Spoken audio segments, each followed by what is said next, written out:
L'histoire du pauvre bûcheron qui a bouleversé tout un village. Était un homme simple vivant dans un petit village entouré de forêts. Son seul moyen de subsistance était de ramasser du bois dans la forêt et de le vendre au marché pour subvenir aux besoins de sa famille.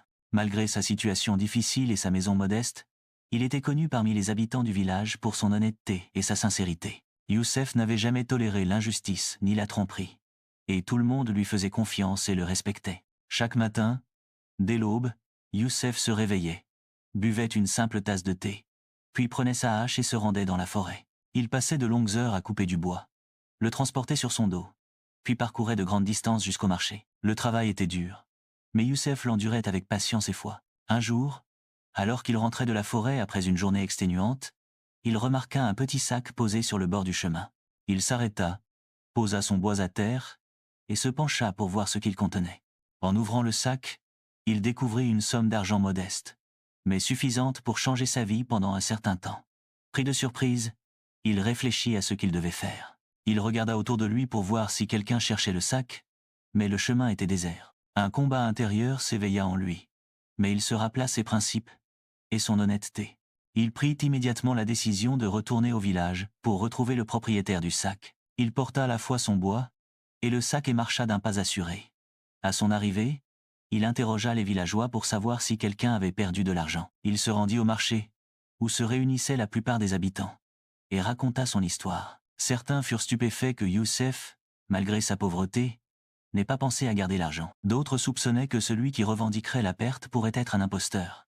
Mais Youssef ne voulait pas porter le poids du doute. Toute la journée, il chercha le véritable propriétaire du sac. Il interrogea les anciens, les enfants, et visita les maisons. Finalement, il trouva un vieil homme au marché, visiblement abattu.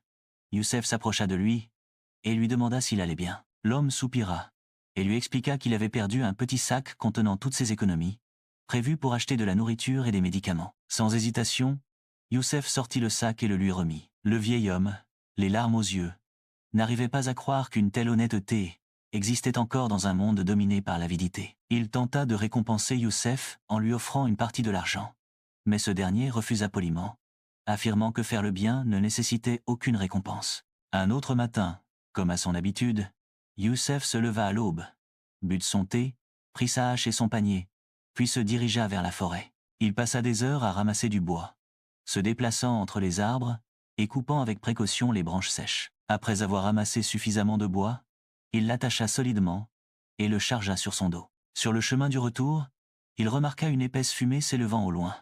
Il s'arrêta un instant, posa son bois et tenta de comprendre ce qui se passait. L'odeur indiquait un grand incendie à proximité. Sans réfléchir, il courut vers la source de la fumée. Plus il s'approchait, plus la scène devenait claire. Un grand champ de récolte était en feu. Personne n'était présent, et le feu se propageait rapidement. Sans hésitation, Youssef laissa son bois de côté et se précipita vers le champ. Il savait que tout retard pourrait entraîner une catastrophe. Il attrapa un seau d'eau près d'un puits et tenta d'éteindre les flammes de toutes ses forces.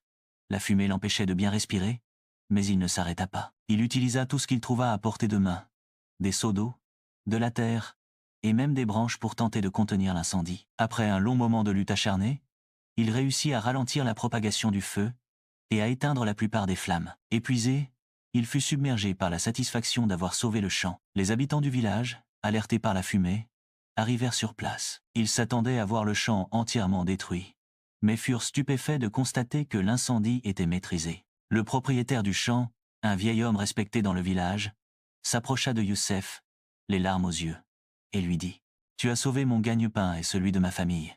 Je ne sais pas comment te remercier. » Youssef, malgré sa fatigue, sourit doucement et répondit « Ce n'était que mon devoir.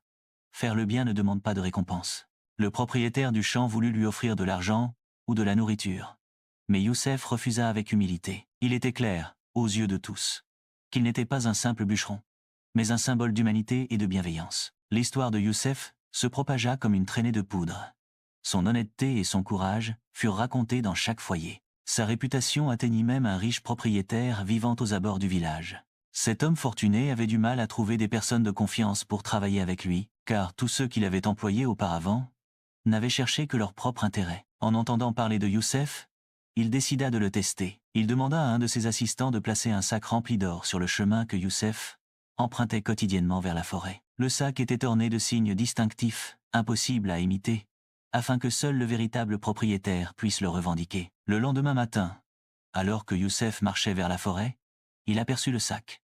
Il s'arrêta immédiatement, le ramassa avec précaution et regarda autour de lui. N'apercevant personne, il réfléchit un instant, puis décida de retourner au village pour retrouver son propriétaire. À son arrivée, il interrogea les villageois, demandant si quelqu'un avait perdu un sac contenant un bien précieux. Il ne l'ouvrit pas, et ne songea même pas à le garder pour lui.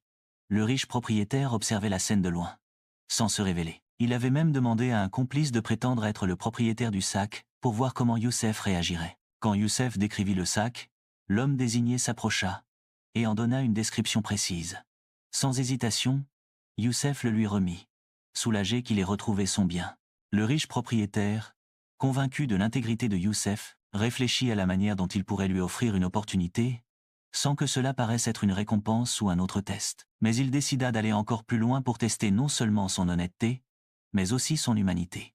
Le riche propriétaire, convaincu de l'intégrité de Youssef, réfléchit à la manière dont il pourrait lui offrir une opportunité, sans que cela paraisse être une récompense ou un simple test. Il voulait voir jusqu'où allait l'honnêteté et la bienveillance de cet homme simple, alors il décida de le mettre face à une épreuve encore plus grande. Quelques jours plus tard, le riche propriétaire envoya un messager chez Youssef avec une demande inhabituelle. Le messager expliqua que son maître, un homme puissant et influent, cherchait quelqu'un de confiance pour gérer une importante cargaison de marchandises précieuses à destination d'une autre ville. Il voulait que Youssef se charge du transport et de la protection de ses biens.